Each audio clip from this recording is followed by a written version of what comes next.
예수님께서 이제 며칠 후면 돌아가십니다.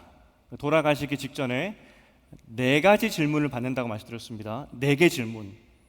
사실 여론이라는 것이 한순간에 바뀌기는 쉽지 않잖아요. 방금 주일까지만 해도 호산나 다윗의 자손이여 라고 했던 그런 사람들이 불과 그 주 금요일 날 저 예수 죽이라고 하는 것 보면은 한순간에 여론이 바뀌게 됩니다. 여러 가지 이유가 있겠지만 어쨌든 이 사람들이 예수가 누군지 그를 알아보기 위해서, 또 예수를 올무에 걸리게 하기 위해서 4가지 그 당시 가장 첨예한 질문을 던지게 됩니다. 어떻게 답을 해도 예수는 죽을 수밖에 없는 그런 질문을 던지게 되고, 이 질문을 우리가 잘 살펴봐야 되는 것이, 그렇다면 예수가 십자가에 죽은 이유가 4가지 질문에 대해서 답을 잘못했기 때문에, 그래서 정치적인 이유 때문에 혹은 종교적인 이유 때문에 죽었다? 그렇게 볼 수 있을까? 우리가 4가지 질문을 다 보겠지만 결론은 예수님은 그 지혜로 4가지 질문, 그 올무 같은 질문들을 지혜로 다 이기게 됩니다. 우리가 지난번 보았던 세금 문제, 세금을 내느냐 마느냐, 그 어디 편을 들더라도 예수는 죽습니다. 근데 예수께서 놀랍게 하나님의 지혜로 답을 했을 때 사람들이 놀라워하면서 돌아가게 됩니다. 그리고 오늘 2번째 질문이 나오게 되는 것이죠. 사람은 부활합니까? 부활하지 않습니까? 아니 이게 무슨 자다가 봉창 두드리는 소리냐 하겠죠. 아니 예수님의 시대의 유대인들이 부활을 안 믿는다고? 오늘 사두개인이 나오는데 이들은 부활을 믿지 않는다라고 이야기했습니다. 무슨 예수님의 시대의 유대인들이 부활을 믿지 않지? 하는 질문이 들죠. 그 당시 우리가 알지 못했던 그런 첨예한 싸움이 그 아래에 있었다는 것입니다. 먼저 이 사두개인이라는 사람이 나오게 되는데, 이 사두개인은 마가복음에서 처음 등장하는 사람들입니다. 지금까지 없다가 갑자기 등장했습니다. 예수 죽기 며칠 전에. 왜 그러냐면 이 사두개인 사람들이 어디에 있었냐면 예루살렘 성전에 있었습니다. 이들의 직업 때문입니다. 이들은 사독 계열 사람입니다. 사독이 누구냐? 다윗과 솔로몬 때에 있었던 대제사장입니다. 다윗이 그 힘든 시기에 쫓겨났을 때 그의 옆을 지켰던, 그리고 솔로몬 때에는 사독이 결국은 대제사장이 되게 되는 것이죠. 그래서 그 후손들이 대대손손 대제사장으로서 예루살렘에서 예배를 드리게 됩니다. 그렇기 때문에 사독 사람들은 어디에 있는 거죠? 예루살렘. 그래서 예수께서 예루살렘에 오셨을 때 드디어 사두개인과 예수님이 만나게 되는 것입니다. 그런데 사두개인의 직업이 뭐라고 말씀드렸죠? 대제사장, 예배 드리는 사람입니다. 그런데 그 예배 드리는 사람이 부활을 믿지 않습니다. 심지어 메시아가 오는 것도 믿지 않습니다. 그게 이해가 되십니까? 요즘 시대로 치면은 목사가 있는데 목사가 죽음을 이야기하지 않고 부활을 믿지 않고 최후 심판을 믿지 않는 목사가 있다 생각해 보십시오. 받아들여 주십니까? 안 받아들여 주시죠. 근데 그 당시에 사두개인 대제사장의 후손들은 부활을 믿지 않았습니다. 마치 목사가 부활을 부정하듯이. 참 놀랍죠.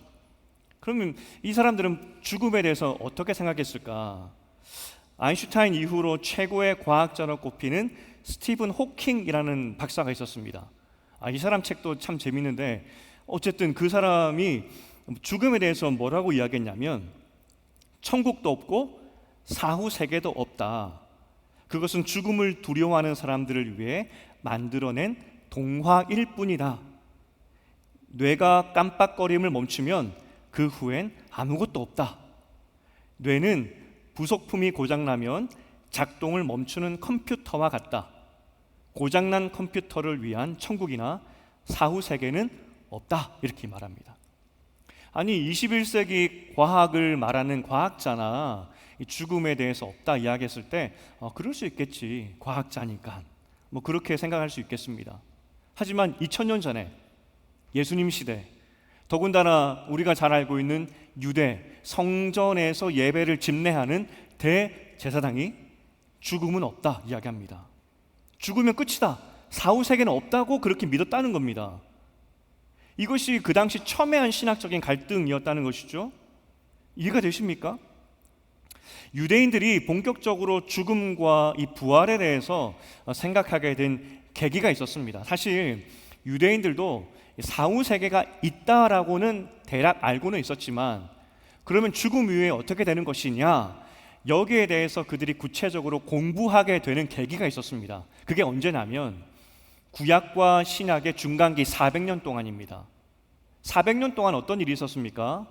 막 민족의 이 포로에서 돌아온 민족의 어떤 독립을 이루었지만 여전히 외세 침략이 많았습니다. 나중에 로마도 쳐들어오죠. 목숨 걸고 막 싸우게 되는 겁니다. 그런데 목숨 걸고 이제는 구약의 이 조상들처럼 나라 뺏기지 말자 그러면서 목숨 걸고 이들이 싸우게 되는데, 여기서 질문이 발생합니다. 내가 이렇게 죽도록 싸우다가 죽으면 어떻게 되는 거지? 정말로 죽도록 싸우다가 죽으면 어떻게 되지? 이게 그들 가운데 질문이 일어났다는 겁니다. 여기에 대해서 누가 답을 줬느냐? 바리새인들. 이때 바리새인들이 일어나게 되는 것이거든요. 말씀 중심. 바리새인들이 백성들의 지도자로서 격려하는 겁니다. 여러분, 하나님의 나라를 위해서 싸우다 죽으면 그것은 사라지는 죽음이 아닙니다. 부활하게 되는 것이고 영원한 하나님 나라에서 칭찬받게 됩니다. 그리고 그들이 가지고 왔던 성경 구절이 있었는데 다니엘 12장 2절입니다. 다니엘 12장 2절을 읽어보겠습니다. 시작.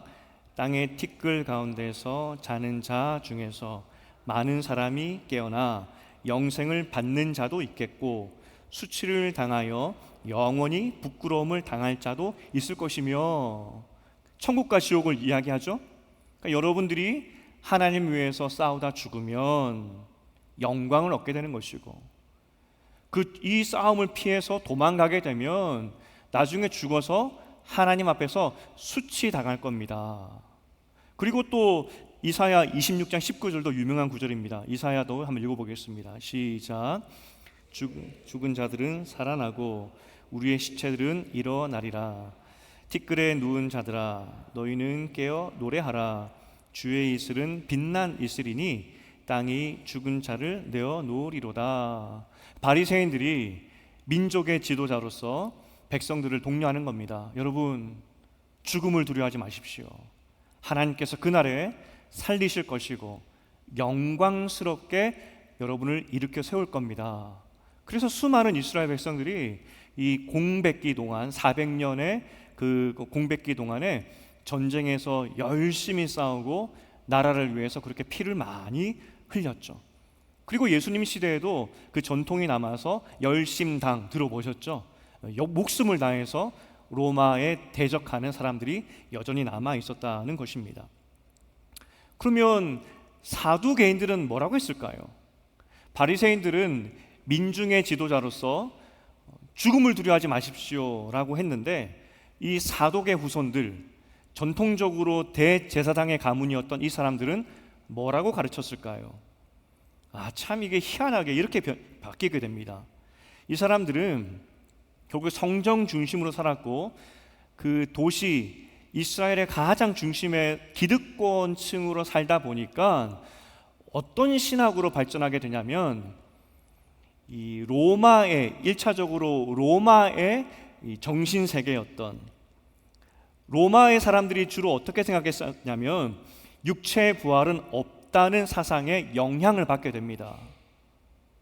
그리고 뿐만 아니라 고대 근동에도 이런 비슷한 생각이 많았습니다. 죽음에 대해서 죽음 이후에 천국 가고 지옥 가고 심판이 있고 부활이 있고 그걸 가르치는 것이 아니라 고대 근동에, 유대인 말고요, 이집트를 포함한 고대 근동에 죽는 것은 잠을 잔다라고 생각을 했었습니다. 여러분, 영화를 보면 그 고대 근동에 있었던 이집트 영화나 그런 영화를 보면 영화 중에 미라 관을 뚜껑을 열었을 때 저주받는 그런 장면들을 혹시 보셨는지 모르겠습니다. 미라가 이렇게 있는 그 관 뚜껑을 열 때 사람이 저주를 받게 되는데, 왜 저주를 받냐면 그 미라, 그러니까 파라오가 되겠죠? 그 사람이 죽어서 잠자고 있는데 그 관 뚜껑 연 사람이 잠을 깨운 겁니다. 잠을 방해했기 때문에, 그래서 관 뚜껑을 연 사람이 저주받게 되는 겁니다. 잠을 깨웠으니까. 그러니까 로마도 그렇고 고대 근동의 사람들도 그렇고 죽음 이후에 대해서 명확한 심판, 그리고 죽음과 부활, 천국과 지옥에 대해서 개념이 없었습니다. 그저 잔다.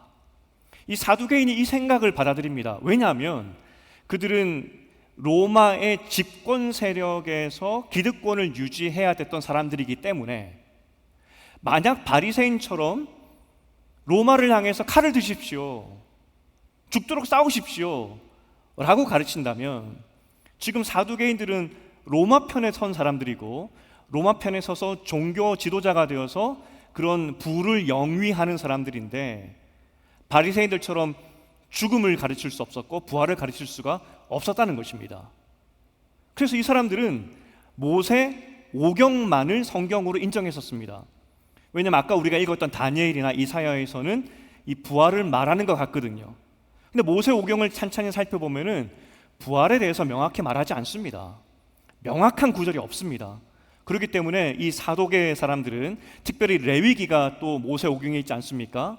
레위기, 성전에서 제사 드리는 것, 그게 그들에겐 제일 중요했기 때문에 모세 오경만 인정했고, 그들이 주장하기를, 보라, 모세 오경에 부활의 메시지가 어디 있냐고, 모세 오경에 천국과 지옥이 어디 있냐고 하면서 그들은 이 죽음 이후의 부활에 대해서 가르치지 않았고 부정했습니다. 희한하죠. 근데 그게 그들의 생각이었습니다. 그러면 만약에 이 사람들에게, 그러면 당신들은 도대체 종교 활동을 왜 합니까? 물어볼 수 있겠죠. 왜 그렇게 안식일날 가서 예배 드리고 제사 지냅니까? 죽음 이후에 아무것도 없다는데, 죽음 이후에 그냥 사라진다면서요. 그런데 여러분들은 왜 하나님 믿습니까? 라고 사두개인들에게 물어본다면 그들은 이렇게 대답을 합니다. 하나님은 신입니다. 그렇기 때문에 우리가 최선을 다해서 공경하는 것이 마땅하지 않겠습니까? 그 하나님께 우리가 공경하지 않으면 하나님은 우리가 살아있는 동안에 벌을 내리시는 분이고, 우리가 하나님을 잘 섬기면 우리가 살아있는 동안에 하나님 우리에게 복을 주시는 분이십니다 라고 대답을 했다는 것입니다. 그들이 하나님을 예배하는 이유는 살아계신 하나님이시긴 한데, 그 하나님께 복을 받기 위해서는 지금 예배 드려야 됩니다 라고 이야기했다는 것이죠. 그러니까 사두개인들은 이 땅에 살아가는 동안에 부자가 되고 높은 사람이 되고 하는 것들은 다 하나님이 현세에 나에게 주신 복이다 생각을 했고, 어떤 사람들이 병들고 가난한 것을 보면 너 지금 하나님께 예배를 안 드렸기 때문에 지금 벌 받는 거야, 이게 사두개인의 가르침이었다는 것입니다. 생각보다 완전히 우리가 상상했던 가르침과 완전히 다르죠. 그게 사두개인의 가르침이었었습니다. 그러면 이 사두개인들이 예루살렘으로 온 예수님께 와서 부활에 대해서 묻습니다. 부활하는 것이 맞습니까? 라고 묻습니다. 그리고 말하는 것이, 모세 오경에 따르면 형이 자식이 없이 죽으면 동생이 그 동생 형님의 그 형수와 결혼을 해야 되는데, 여차여차해서 모든 형제가 다 그렇게 죽고 그 여인 하나만 남았는데, 만약 정말 부활이 있다면 이 여인은 누구의 아내가 되는 것입니까? 라고 묻는 것이죠. 여기서 만약에 부활이 있다고 해도 꼴이 우스워집니다. 이 여인은 그러면 진짜 누구의 부인이 되는 것일까요?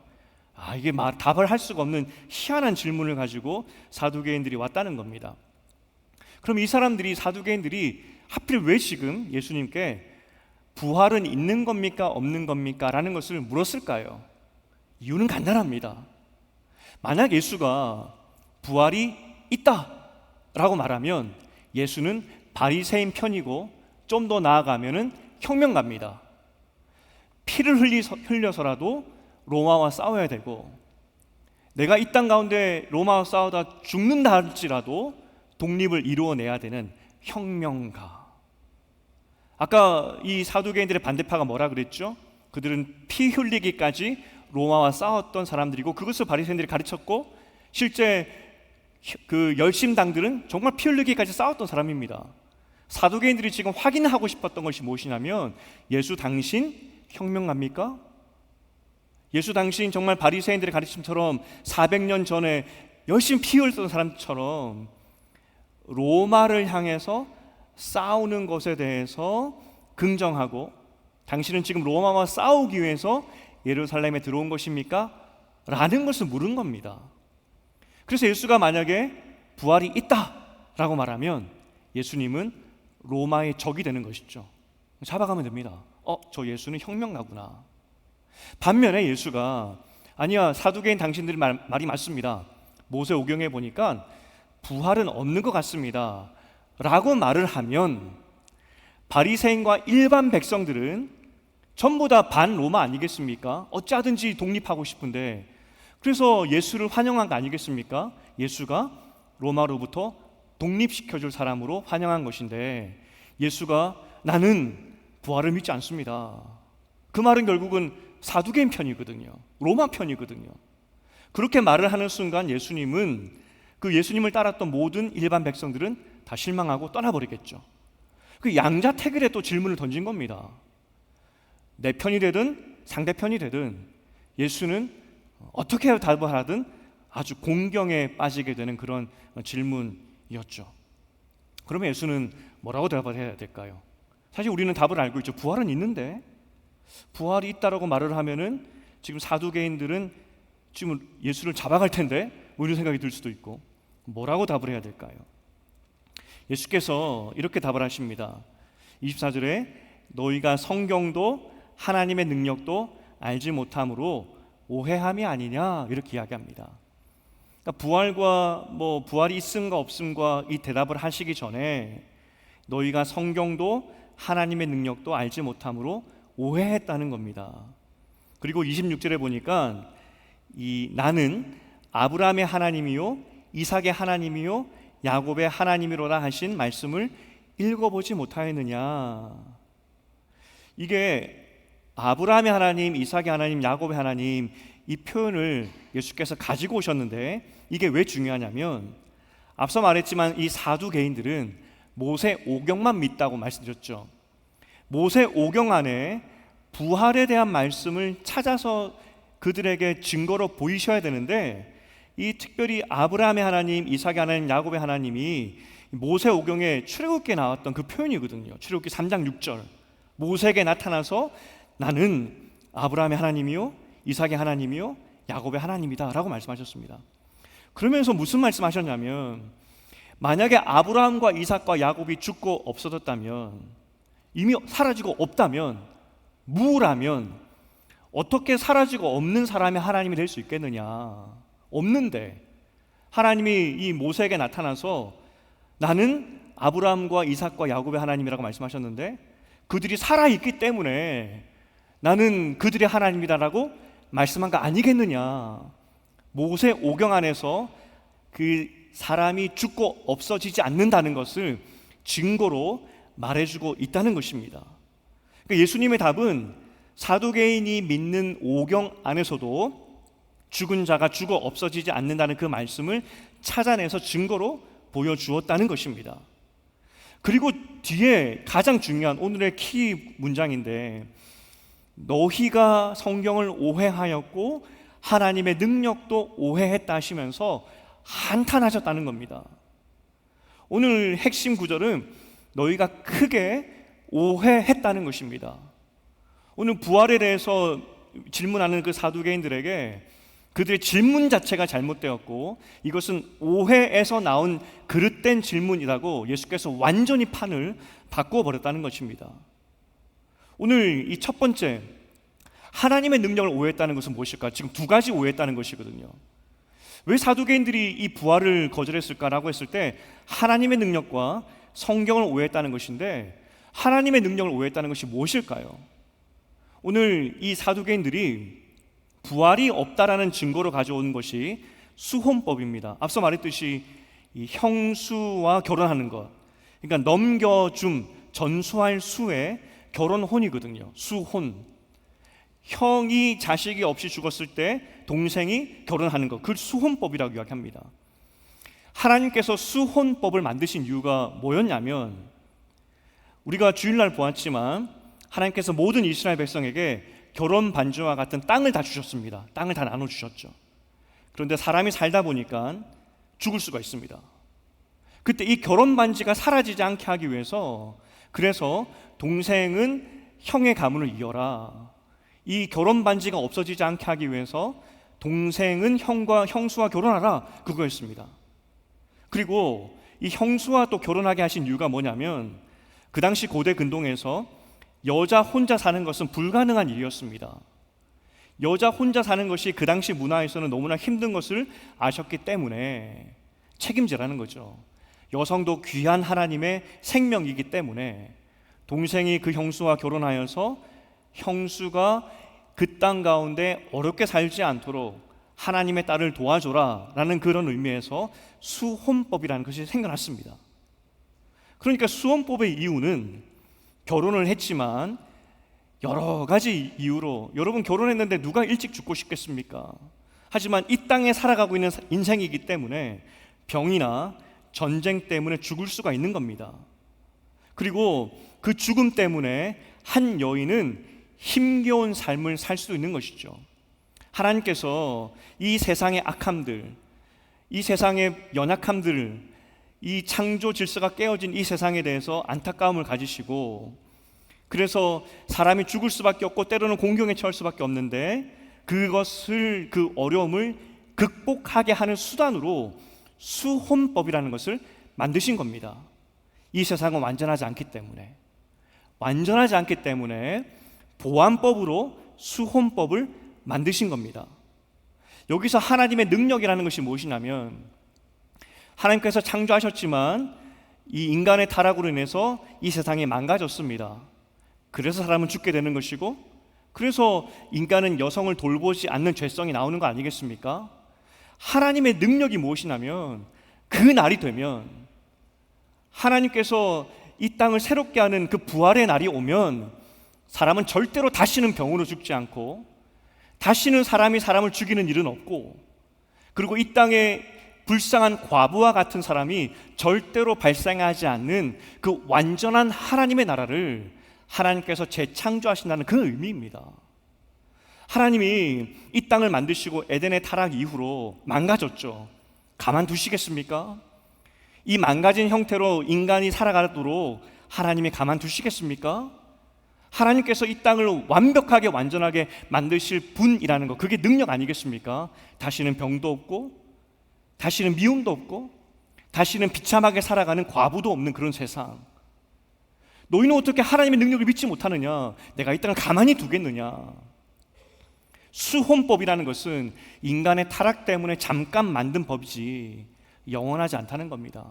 하나님은 죽은 인간을 다시 부활시키셔서 완전한 생명으로 들어가게 하실 것이고, 그리고 이 땅에 죄악된 이 땅을 새롭게 하셔서 모든 사람들이 한 사람도 짓밟히거나 한 사람도 소외되지 않는 완전한 세상을 만들 것이다. 이게 하나님의 능력이라는 겁니다. 사두개인들은 장차 올 하나님의 나라, 그러니까 메시아도 믿지 않았다니까요. 하나님의 능력에 대해서, 이사야서에 말씀하셨던 온 천지가 새롭게 되는 것에 대해서 전혀 기대가 없었습니다. 너희는 어떻게 하나님 능력을 믿지 못하느냐고. 내가 이 땅을 새롭게 만들 것인데. 그래서 성경에 대한 오해도 발생하는 것이죠. 하나님의 능력을 믿지 못하니까 성경도 왜곡해버리는 겁니다. 모세 오경만 믿는 것이죠. 다른 성경은 부활에 대해서, 내가 믿는 부활이 없는 것을 다른 성경에서는 부활을 말하는 것 같으니, 그래서 다니엘서와 같은, 이사야서와 같은 책들은 거기에 가치를 두지 않는 겁니다. 오늘 사두개인들은 자기가 믿는 것을 위해서 하나님의 능력도 없애버리고 하나님의 능력을 말씀하고 있는 성경도 덮어놓고 믿지 않았다는 것입니다. 이것이 예수가 사두개인을 향한 진단이었고 책망이었죠. 너희가 크게 하나님을 오해했다는 그 말은 하나님의 진심 어린, 예수님의 진심 어린 한탄이었고 안타까움이었고 책망이었다는 것입니다. 그럼 여러분, 이 부활도 믿지 않고 이 땅의 것만 바라보는 로마 편에 서서 로마의 앞잡이가 되어서 하나님의 성전에서 예배를 드리지만, 그렇지만 로마 편에 서서 이 땅만 바라보는 이 사두개인의 삶은 어떤 삶을 살았을까요? 분명히 대제사장입니다. 대제사장의 옷을 입고 대속죄일에는 그 지성소에도 들어갔을 것입니다.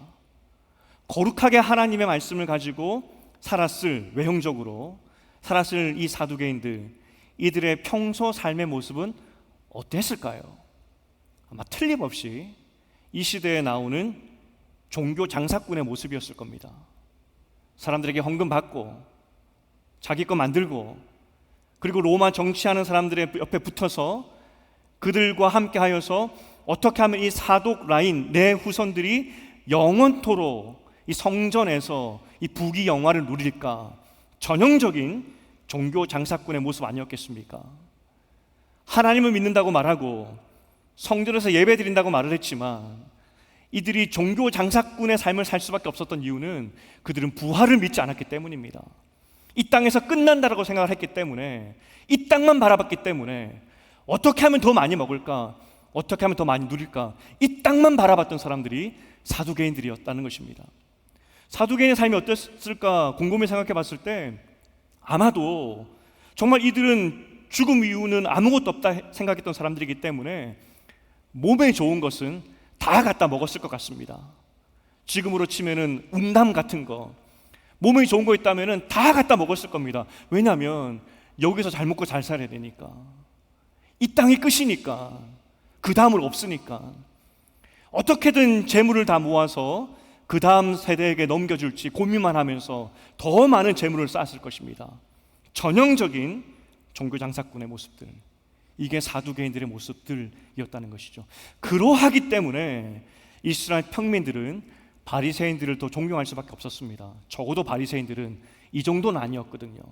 적어도 바리새인들은, 여러분, 하나님의 심판이 있습니다, 말씀을 지키십시오, 말씀대로 살아야 됩니다, 그래도 일반 백성들에게 존경받았었거든요. 하지만 사두개인들은 전형적인 이 시대의 종교 장사꾼, 그것이 이 사두개인들의 모습이었다는 것입니다. 추악하죠. 추악하죠. 성전에서 예배드리지만 이렇게 추악할 수 있다는 것입니다. 이렇게 더러울 수 있다는 것이죠. 제가 최근에 이전에 소개를 받고 가지고 있었던 그 책 중에 하나인데, 책문이라는 책입니다. 책문. 어떤 책이냐면, 조선시대는 과거 제도였습니다. 과거. 이렇게 글을 쓰고 하는 제도였습니다. 좀 궁금했던 것이, 저 사람들은 도대체 뭐 어떻게 썼길래 장원급제가 나오고 어떻게 했길래 합격하고 불합격하고 했을까가 좀 평소에 궁금증이었는데, 저 책이 조선시대에 있었던 과거 시험 문제를 내주고 모범 답안을 저기 책으로 낸 겁니다. 그러니까 장원급제 혹은 1등, 2등 했던 답지를 묶은 겁니다. 여러 가지 주제가 있어요. 뭐 현실의 정치 제도를 어떻게 개혁해야 되느냐부터 시작해가지고 정치 문제도 있고 여러 가지 문제가 있습니다. 답지가 지금처럼 종이가 아니라 큰 종이 아니겠습니까? 큰 종이들을 사진을 찍은 거 보니까 정말 제 키보다 큰 종이 이런 데에다가 빼곡하게 글을 쓰더라고요. 그리고 그냥 내 생각을 쓰는 것이 아니라 각주도 달아야 됩니다. 각주. 그러니까 어떤 책에 누가 말하기를 이렇게, 내 생각을 쓰는 것이 아니라 빼곡하게 각주까지 달면서 답을 쓰는 것이 그 당시 과거 시험이었다고 합니다. 글자도 잘 썼어야 될 것 같고 문장도 좋아야 되고, 그리고 그 레퍼런스를 즉석에서 다 달아야 되기 때문에 모든 책을 다 정말 암기해야지 저렇게 장원급제할 수 있는 그런 책이다, 그런 시험이었다는 것을 볼 수 있었죠. 제가 재밌게 봤던 그 질문이, 눈여겨봤던 질문이 뭐냐면 1616년 광해군 때 시험 문제입니다. 광해군이 희한한 질문을 던집니다. 어떤 질문이었냐면, 섣달 금은밤의 서글픔 그 까닭은 무엇인가, 그거였습니다. 이게 과거 시험의 문제입니다. 섣달 금은밤의 서글픔 그 까닭은 무엇인가. 섣달 금음이 뭐냐면 우리 음력으로 치면은 12월 30일입니다. 한 해 마지막. 광해군이 생각했을 때, 야, 12월 30일만 되면 내가 너무나 이 서글퍼서 사무쳐서 잠을 못 자겠다는 겁니다. 이게 시험 문제였습니다. 이걸 좀 풀어서 이렇게 해석할 수 있는데 좀 띄워주시겠습니까? 제가 한번 읽어보겠습니다. 가면 반드시 돌아오는 것은 해이고 밝으면 반드시 어두워지는 것은 밤이로다. 그런데 섣달 금은밤에 꼭 밤을 지새우는 까닭은 무엇인가? 어렸을 때는 새해가 오는 것을 다투어 기뻐하지만 점차 나이를 먹으면 모두 서글픈 마음이 드는 까닭은 무엇 때문인가? 세월이 흘러감을 탄식하는 데 대한 그대들의 생각을 듣고 싶다. 그거였습니다. 이게 좀 굉장히 철학적인 질문이죠. 나이 들매에 대한 슬픔, 어떤 한스러움, 여러 가지가 있겠죠. 이명한이라는 사람이 답을 쓰게 되는데 2등답입니다. 2등답. 2등답의 타이틀, 제목을 붙인 다음에 이렇게 대본을 붙이셨습니다. 인생은 부싯돌의 불처럼 짧습니다. 이게 이 사람의 핵심 키워드였습니다. 키워드. 그리고 이걸 좀 그가 썼던 내용들을 좀 발췌해서 제가 읽어드리겠습니다. 몸은 성한데 운이 다한 사람도 있고 재주는 많은데 기회를 얻지 못한 사람도 있습니다. 그렇죠. 몸도 성하고 재주도 많은데 뭐가 안 되는 사람이 참 있죠. 객지에서 벼슬 하는 사람은 쉽게 원망이 생기고, 그러니까 지방, 서울이 아니라 지방에서 어쨌든 지방에서 뭔가 해도 원망스럽죠. 나 왜 서울에 못 갔지? 그거 아니겠습니까? 또 뜻있는 선비는 유감이 많습니다. 어떤 그 뜻을 가지고 생각이 있는 사람들, 깊이 고민하는 사람들은 세상에 대해서 불만이 많다는 겁니다. 그러나 사람이 세월을 가는 것을 안타까워하는 것이지 세월이 사람 가는 것을 안타까워하지는 않습니다. 옛날이나 오늘이나 세월 가는 것을 안타까워하는 것 또한 부질없는 생각일 뿐입니다. 시간은 간다는 겁니다. 시간은. 그리고 이 결론적으로 이 사람이 쓴 내용이 있습니다. 결론입니다. 결론. 여러 가지 레퍼런스를 다 달고 누구의 이야기 다 달고 나서 내 생각을 쓰게 되는 겁니다. 이명한의 생각입니다. 그래서 저는 이것을 근거로 스스로 마음에 경계합니다. 세월은 이처럼 빨리 지나가고 나에게 머물러 있지 않습니다. 죽을 때가 되어서도 남들에게 칭송받는 일을 하지 못함을 성인은 싫어합니다. 살아서는 볼만한 것이 없고 죽어서는 전해지는 것이 없다면 초목이 시드는 것과 무엇이 다르겠습니까? 무지한 후진을 가르쳐서 인도하고, 이제 자기가 하는 일입니다. 무지한 후진, 그러니까 아무것도 모르는 후배들 가르쳐서 인도하고, 터득한 학문을 힘써 실천하며 등불을 밝혀 밤늦도록 꼿꼿이 앉아서 마음을 한 곳에 모으기를 일평생 하겠습니다. 그렇게 하면 깊이 사색하고 반복해서 학습하게 되어 장차 늙는 것도 모른 채 때가 되면 순순히 죽음을 받아들일 터이니 마음에 무슨 유감이 있겠습니까? 이게 이명한의 답입니다. 이게 무슨 말이냐면 인생은 그렇게 흘러갑니다. 부싯돌의 불처럼 반짝하듯이 짧습니다. 모든 성인들이 다 그렇게 말했습니다. 그러면 이 반짝하는 이 삶을 어떻게 살아야 될까? 나는 이렇게 살겠습니다. 선비로서 터득한 학문을 실천하고 후학을 양성하고 깊이 사색하고 반복해서 학습하면서 늙는 것도 모른 채 그렇게 늙어가서 순순히 죽음을 맞이하는 그런 삶을 살고 싶습니다. 좀 더 쉬운 말로 나는 오늘도 열심히 살겠습니다. 선비로서 꼿꼿하게 주어진 내 삶을 나는 오늘도 꼿꼿하게 열심히 살겠습니다. 내가 성공하든 실패하든 꼿꼿하게 누가 뭐라 하도 나는 이렇게 살겠습니다. 이게 이명한 선생님의 답이었습니다.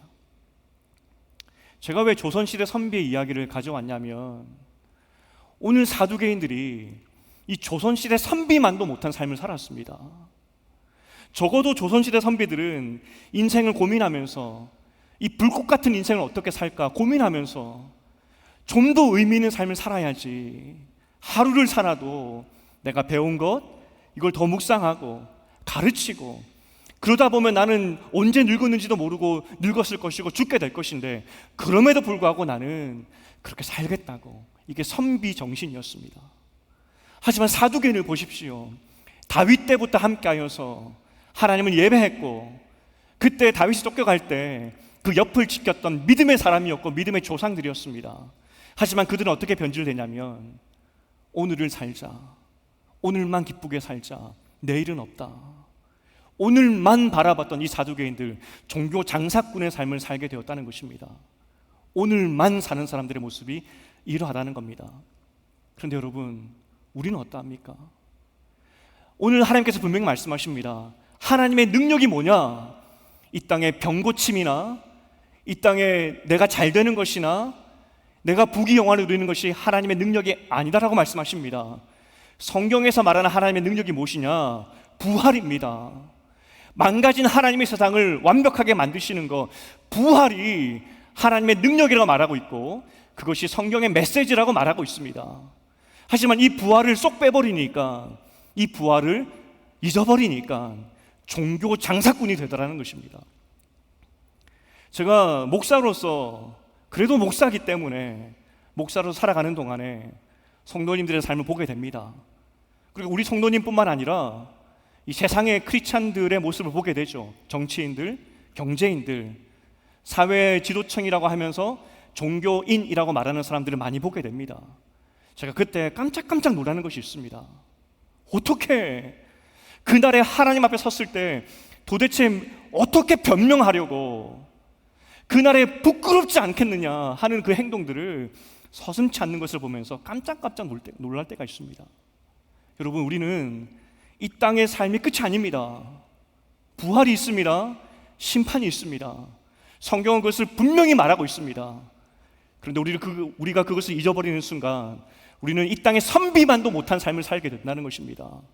먹을 것만 찾고, 몸에 좋은 것만 찾고, 이 땅에 좋은 것만 찾는, 나중에 하나님 앞에 섰을 때 여러분 어떻게 답을 하려고, 어떻게 얼굴을 들려고 그렇게 행동하는지 우리의 삶을 돌아봐야 된다는 것입니다. 사두개인이 되지 않으려면, 천하의 사두개인도 그 사독 라인, 솔로몬 때 대제사장으로 섬겼고 그것이 그들 가문의 전통이었고 기쁨이었는데 그들이 부활을 잊어버리고 그 최후 심판을 잊어버리는 순간 종교인이 됩니다. 하나님의 능력은 병고침이 아닙니다. 이 땅의 장수도 아니고요. 하나님의 능력은 부활입니다. 여러분, 그 하나님의 능력을 여러분의 능력으로 믿고 계십니까? 이게 성경의 메시지인데 이 성경의 메시지를 여러분 붙잡고 계십니까? 제가 이제 말씀 맺겠습니다.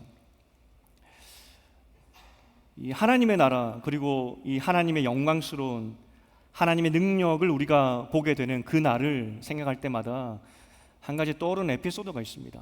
제가 나누었는지 기억은 잘 나지 않지만 제가 예화 쓴 건 다 기록을 하는데 이 예화는 기록을 안 했더라고요. 그래서 분명히 한 것 같은데, 근데 아마 자주 할 겁니다. 제가 이제 전도사님들하고 사역을 많이 했는데 같이 공부했던, 그러니까 제가 이제 유학을 하는 동안에 공부했던 선배들이 이제 한국에 돌아와서 교수도 많이 했지 않겠습니까? 그 중에 한 선배 이야기입니다. 그 선배 성품을 잘 알고 있고 저보다는 굉장히 많이 선배입니다.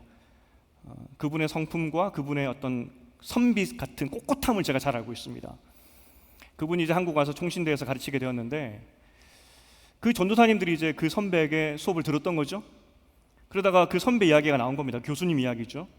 그래서 그 교수님 수업 때 있었던 에피소드를 한 전도사님이 들려주는 겁니다. 제가 학부 다닐 때, 대학생 때 총신대에서 그 교수님의 수업을 들었는데 그분의 전공은 누가복음입니다. 복음서입니다. 복음서. 하나님의 나라에 대해서 설명하셨습니다. 그분이 수업 시간에 하나님 나라의 영광, 그 영광스러운 그 나라, 우리가 상상하지 못하는 하나님의 그 영광스러운 모습에 대해서 그분이 열변을 토했다고 합니다. 열변을. 그런데 그때 대학생이니까 그럴 수 있죠. 한 학생이 교수님, 하나님의 나라 영광도 너무 좋고 그 영광스러운 그 나라도 너무 좋지만 교수님, 그래도 이 땅에 살아가는 동안에 장가는 한번 가보고 싶습니다. 결혼은 한번 해보고 하나님 나라 가고 싶습니다 라고 대답을 했다고 합니다. 뭐 웃을 수 있겠죠.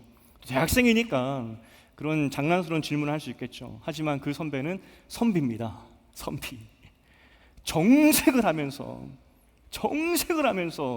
그 학생에게 감히 어떻게 결혼 따위를 하나님의 나라의 영광과 비교할 수 있냐고. 어떻게 결혼 따위와 하나님 나라의 영광과 비교할 수 있냐고. 그게 그 선배의 답이었다고 합니다. 저는 그 선배를 알기 때문에 그렇게 답을 했을 겁니다. 여러분, 이 땅의 선비도 하루를 살아도 의미 있게 살려고 노력했던 것이 조선시대 선비입니다. 우리가 예수를 믿어도 하나님 나라를 잃어버리고 심판을 잃어버리고 하나님 앞에 서는 그 날을 잃어버린다면 망나니처럼 살 수 있는 것입니다. 사두개인처럼. 우리의 영광은, 하나님의 능력은 부활입니다. 부활 때 우리는 그 하나님의 능력을 보게 될 겁니다. 성경은 그것만 가르치고 있습니다. 여러분, 혹시 하나님 오해하고 있지 않습니까? 하나님은 우리에게 건강이나 재물이나 이 땅의 복을 하나님의 능력이라고 말씀하지 않습니다. 그것은 그냥 은혜입니다. 은혜. 값없이 주는 은혜입니다. 여러분이 죽었다 깨어나서 기도한다고 해서 주시는 그런 것이 아닙니다. 구해내는 것이 아니라 은혜입니다. 값없이 주는. 하나님의 능력은 부활입니다. 부활 소망 가지시고 그 하나님 앞에 섰을 때 내가 부족하지만 열심히 최선을 다해 살다 왔습니다. 그렇게 고백하는 여러분 되시기를.